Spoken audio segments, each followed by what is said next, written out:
Hi, Robert Cook here. Today we're going to be talking about our real-time in-memory database and more specifically how you can stream data in and then see that visually on the front end. So the first thing I want to do is I'm going to switch into layout editor mode, and if I go to the data modeler, as we saw in the previous videos, that there's basically this AMI database. This actually represents our real-time streaming database. The reason it shows up in this data modeler is because you can access it like a normal static database, but for today, we're actually going to be accessing it using our real-time API. So first thing I want to do is go ahead and I'm going to create a new table. So I'm going to go into the back end. So I'm going to open up PuTTY. And then what I want to do is go to localhost. And by default, our database port runs on 3290. And that basically is going to connect me to the back end. So it's going to go ahead and open that up. We'll see this prompt here, AMIDB. And now I can go ahead and log in. And by default, if you haven't set up authentication, you're going to log in with the same username and password, demo123.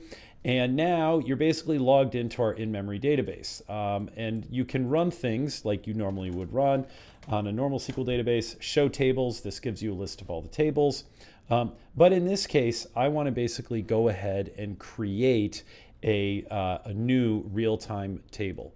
So I'm going to go ahead and say create public table, orders, and I'm going to say I want 3 columns. Symbol is a string, quantity is an int, price is a double, and the keyword here is public. That basically says we're going to allow us to build visualizations on and on the front end, and as the data changes, you'll be able to see it show up. So now that I've created that table, I'm going to go to my front end, and I'm going to say window, new window, give myself some real estate, and I'm going to choose create real-time table this time. Not create table, create real-time table.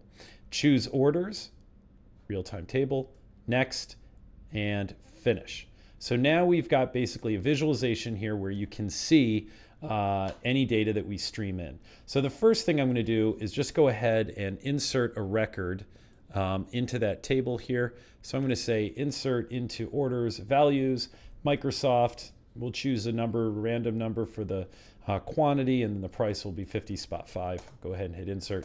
And as we run that on the back end, you can see that it basically shows up immediately on the front end. So Microsoft, let's say it changes to IBM, and we'll add a 1 to here.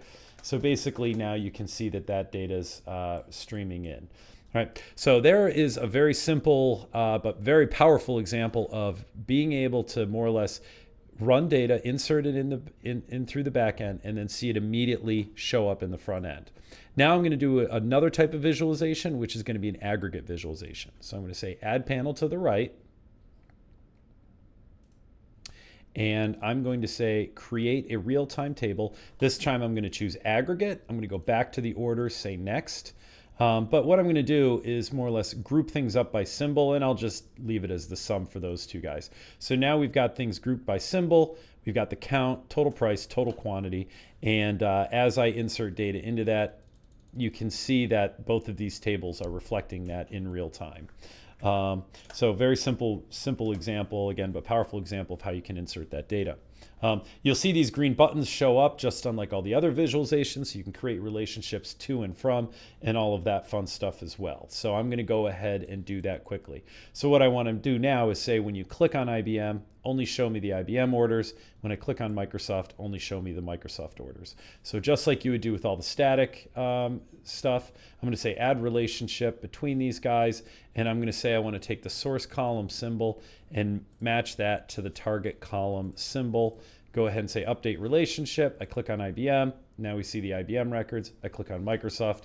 We see the Microsoft records, so on and so forth, right? So there's a quick example of how to do something like that. So far, the way we've quote unquote stream data in is by this command line and running this insert command. So, theoretically we could write a script that connects and logs in and runs these commands. You could also open up a JDBC interface and run it as well. But then on top of that, you can actually connect through our real-time streaming API, and that way you can rapidly send in data 50,000, 100,000 messages a second, and you can really stream it in very, very quickly. Obviously, this is going through a SQL parser layer, so it's a little bit more expensive. So now I'm going to show what that looks like. I'm going to go ahead and open up a new PuTTY connection. PuTTY, go ahead there. And now I am going to go to localhost. This is a raw connection, and I'm going to say use port 3289. Again, that's the default port. You can change that in your local.properties. I'm going to go ahead and say open that guy up, and now we've got a new, very simple interface where we can start streaming in data. So what I want to do is, first off, I need to log in. Very simple login. That just really makes sure that you're sending things in correctly. And now I can start streaming in some data. So this is the syntax we use. Object type equals orders, order, right? Because that is the name of the table. So let me go back here for a second. Show table orders. And we can see we've got symbol, quantity, and price. So I'm going to send those three guys in. So we're going to say order type, and then we're going to say symbol equals Microsoft. Actually, I'll do a different one, Ford. And then we're going to do quantity equals 1, 2, 3, 4. And we're going to say price equals 5, 5, 6, 7, 8. And now as soon as I hit enter, we basically see that shows up as well. Blah, blah, blah, blah, blah. I did order, not orders. So I'll talk about that in a second, what that actually did. Okay, great. So now I typed it in correctly, and you can see that that showed up. So Ford now shows up, and as I start streaming that data in, you see that number increments. And when I click on that, now we see those Ford records. So go back and I'll just stream in one more record. Now, the idea here again is that you can really, really rapidly start streaming data in through this. So again, you can send in tens of thousands, hundreds of thousands of messages through this interface. We also have adapters for such languages, for several languages such as Java. So if you have a Java application, you can load our client library inside your application, and then you can just start streaming data in that way. And that's all garbage collection free. We don't create any objects in our clients or anything like that. So with that said, just to give you an idea of some things you can do with the language inside here, and obviously there's a lot we can't cover. It's a pretty rich language, but just to give you an idea of the performance, let's say I say insert into orders, select star from orders. So I just grabbed that from the history. Insert into orders, select star from orders. So as soon as I hit enter, it basically now just copied all the data. So you can see these counts just doubled here. And so really you can very, very quickly stream in data. That was just 23,000 records we just sent in, 47,000 records, 50 milliseconds. So these tables are designed to respond very, very quickly. And if I go ahead and remove that relationship, now we're going to see all 94,000 records sitting in this table here that I can quickly get through. One more thing to talk about, if I go ahead and say add column to the right, you can always create your own custom column. So for example, I could say maybe I want to do price times quantity, and then I'll just go ahead and call that value, something like that. Add a column there. So now we've got our value column as well. You know, and to show you that all of this is real time, I could go in here to this interface and say update orders, set quantity equals quantity times 2. So as soon as I did that, now you can see all the quantities doubled and their values doubled, right? So basically that's a very, very fast way of being able to update stuff. So really the power here to think about it is anything you're streaming into these tables, you can build front ends and visualizations and see it all right away. Now, interestingly, I had added an option to the back end where I said, AMI unknown real-time table behavior, create table. So I had added this option. So when I actually streamed in that data and I spelled it order instead of orders, it actually spun up a brand new table automatically. Show tables. And this is a very convenient way where we will dynamically create schemas as you start sending data in. So now imagine on this real-time interface, we want to start sending in executions. Object type equals execution. And now I can go ahead and say symbol equals Apple, or maybe I'll choose an existing one like Microsoft. And then I could say fills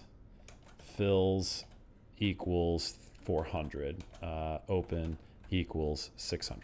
an example like that. So as soon as I do that, now suddenly the schema inside our database reflects that. So it automatically created a table, and now we can see that. So add panel below, create real-time table. We see execution shows up next, finished. So this was a really, really easy way for us to start streaming in executions. So you can set it up in different modes. A lot of times in productions, you'll say if you get data you don't recognize, that it should actually ignore that and raise an error. But in this case, we said just automatically create the table. So that's how we do adaptive schemas, which is, again, very, very powerful way of doing that.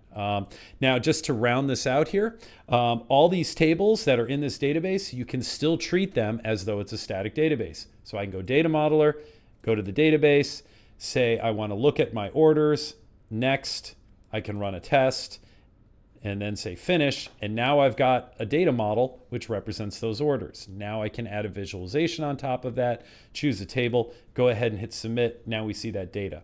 I should mention by default that it's got a limit of 10,000, so I'm going to go ahead and change that in the data modeler, turn off that limit and say finish, skip test and continue. That's fine.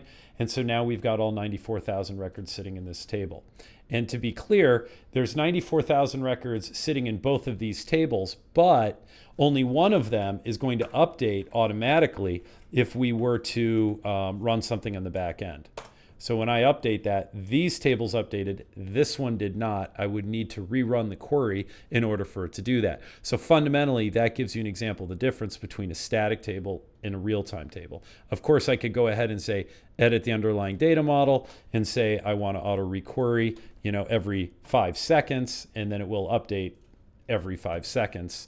So eventually, as I change that data, you'll see it show up. So I say update, click, and this one updates, and then when this one queries again in 5 seconds, you'll see it show up there as well. Boom.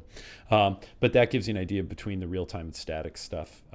So with that said, I think this is a good introduction to how you can do real-time streaming. I haven't covered triggers or anything like that or any of the CEP stuff. We'll cover that in another demo.